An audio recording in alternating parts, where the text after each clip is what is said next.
Hey guys, so we're back with another metaphoric talk, and today we're going to talk about self-loathing, which is self-hatred versus self-love.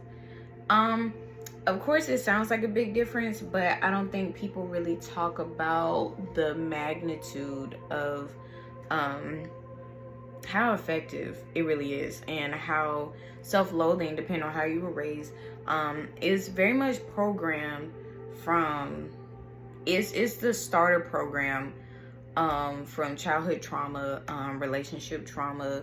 Once you've been programmed more behaviors and patterns of self-hatred, you're going to get into relationships with people that, also practice self-hatred. And then you're going to get more upset because then your heart's going to be broken, because you're going to realize, like, I thought we loved each other. It turns out it wasn't love, and that whole hoopla thing. So that's something I really want to deep dive and talk about today. So first we're going to start with, what is self-loathing? Self-loathing, based on my list here, negative self-talk, negative self-esteem, difficulty accepting compliments, and believing those compliments, focusing on the negative, all or nothing thinking, emotional reasoning, feeling is facts. Once you feel like, not intuition, not, depending on your belief, like Holy Spirit. It's just, if you're like, I got a feeling, especially depending on your attachment style, if you feel like, I feel like this person doesn't like me, you're going to accept that as a fact. And really, it's just your mind just being hyper vigilant. Seeking approval, self-neglect, unhealthy habits, and unhealthy coping mechanism, and refusing help. So a lot of those you would see as a symptom of, somebody with a bad drinking habit, somebody that's depressed. Notice how negative emotions or negative actions are very similar to these. This is the practice of self-hatred or self-loathing. Let's take it back to childhood, where if you grew up in an environment where, although your parents and your family were doing their best, let's say they weren't as loving, they weren't, practicing the opposite. They weren't practicing the setting boundaries, being accepting, and things like that towards themselves. You would catch them drinking. You would catch them, sleeping with different partners as a kid. Or you will go to school and you have friends who have parents who allow their child to do this, or allow your friends to do this. Or you see the parents themselves doing this.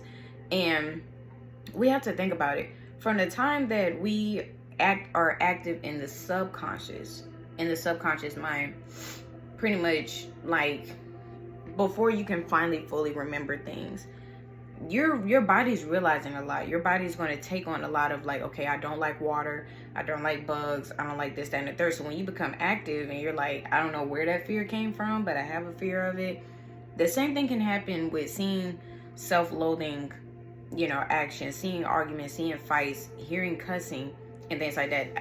I believe that that's why, kids at a young age, they can't read cuss words, but they could definitely say it because it's programmed like that. So the main thing with self-loathing is, it's nothing to beat yourself up for. Especially if you've been practicing it, like I said, from the time you can remember, which would probably be like 4 or 5, maybe 3, all the way up to you actively realize, like, dang, this is a bad thing I'm doing, let me stop, which will probably be between 18 to 25. That's a long time for programming or practicing negative behaviors, even if you practice positive behaviors and then dibbled and dabbled in some negative behaviors.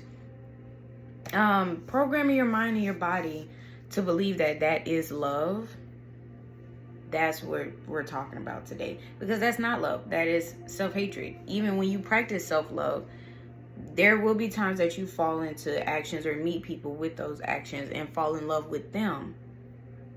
That itself is still not love, or it's not positive things to love. But if you're very accepting and you're very, like, Not so much as I could fix you, even though people do that a lot. It's more so just the fact you're like, I just take you as you are because that's how I was raised, or that's how I wasn't raised. People didn't accept me, so I've learned to accept others. And that's another thing with self-loathing. Once you've seen it as a kid, like, it'll teach you what not to do, but the only thin line is you're accepting that from other people. So you may not do it, but you're accepting it from other people because you accepted your parents or your loved ones doing it. So I want to give an analogy or a metaphor or whatever. I want to give an analogy of, okay, let's say as a kid, right? Someone feeds you what they think is chicken. Let's say it's alligator or duck or something, but they think that this is chicken, this is what I grew up on. So you're eating it, you're like, chicken is great, or chicken is not so great, I'm not really a fan of it, this, that, and the third. Yeah. So let's say you eat that all the way up until like 18. No, let's say like to 20, right? So then as you get older, somebody actually cuts a chicken in front of you, or like is actually cooking chicken in front of you, and you're like, that's not, like, that's the animal chicken, but I don't think that's chicken, like, it doesn't taste the same. And they're like, trust me, like, I know that your beliefs are different, but trust me, like, I'm telling you, this is chicken. So you eat the chicken, you're like, so if this is chicken and I see how it looks, it even tastes different, and I seen where it came from, then what have I been eating my whole life? And that's where a lot of the healing happens. That's where a lot of the rage, the rebellion, that's where a lot of the self-hatred comes up, because sometimes you may take it on yourself.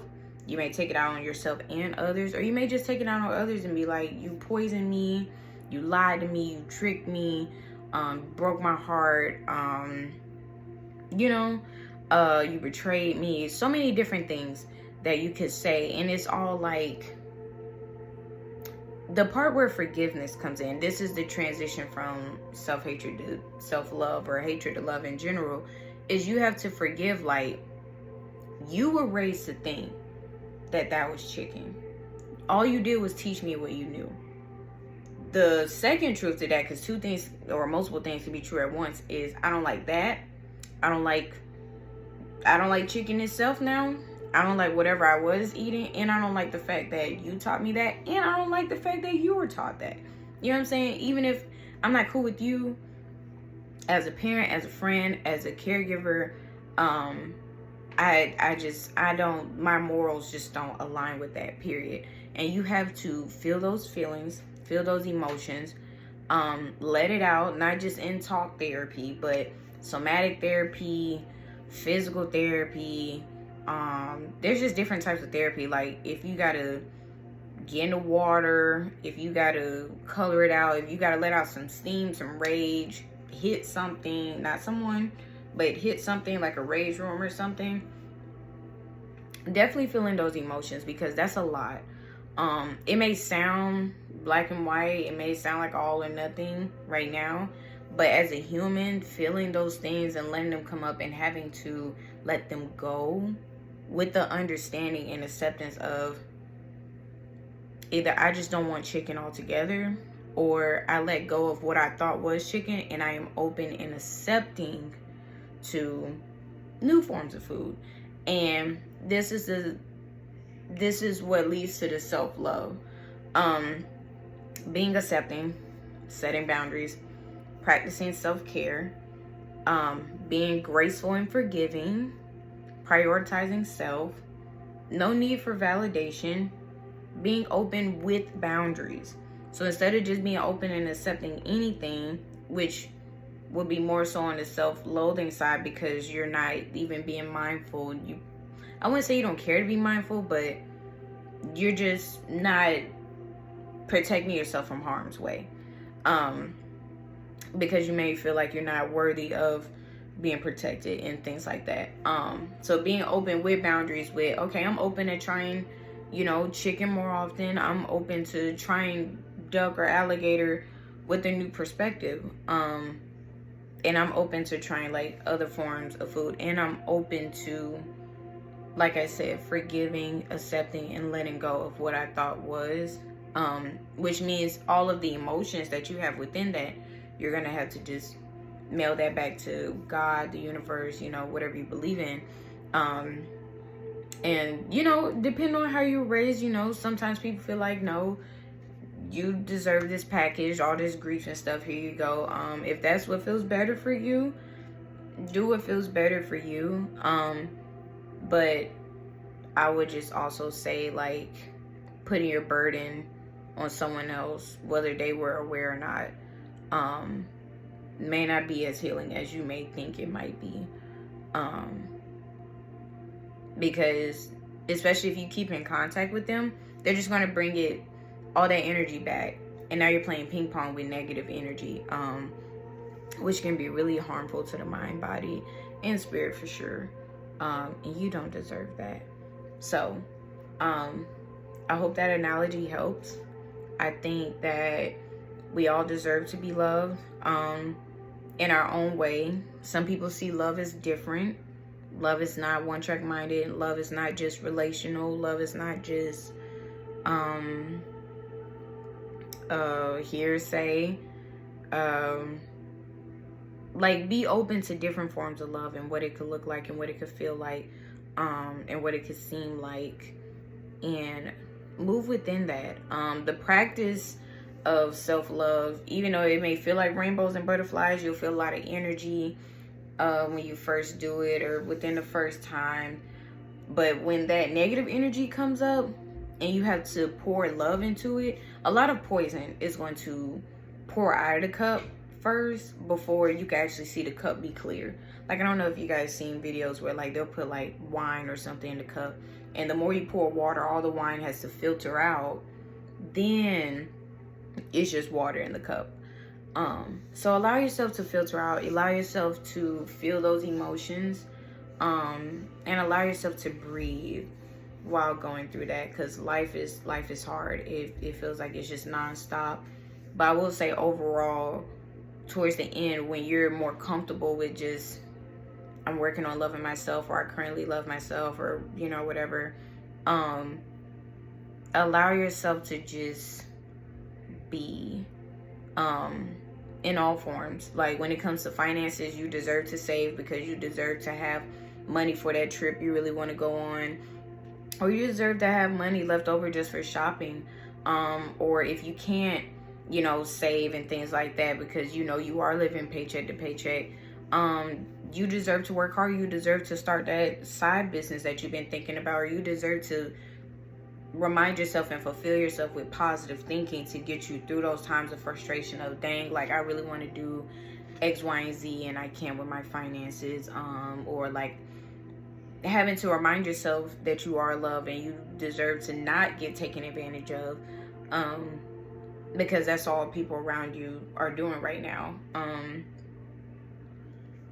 It's okay. It's okay to practice the new positive things. It's just really hard. It's really hard, and sometimes it feels more comfortable or easier, you know, performing the self-hatred task, but it's really more taxing. So I always say, like, if you rather go through something hard, at least let it be worth the while. At least let it be positive and loving and fulfilling, versus just beating yourself down because you've been doing it.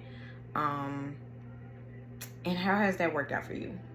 So, yeah, thanks for having this conversation, and be on the lookout for more videos. Later.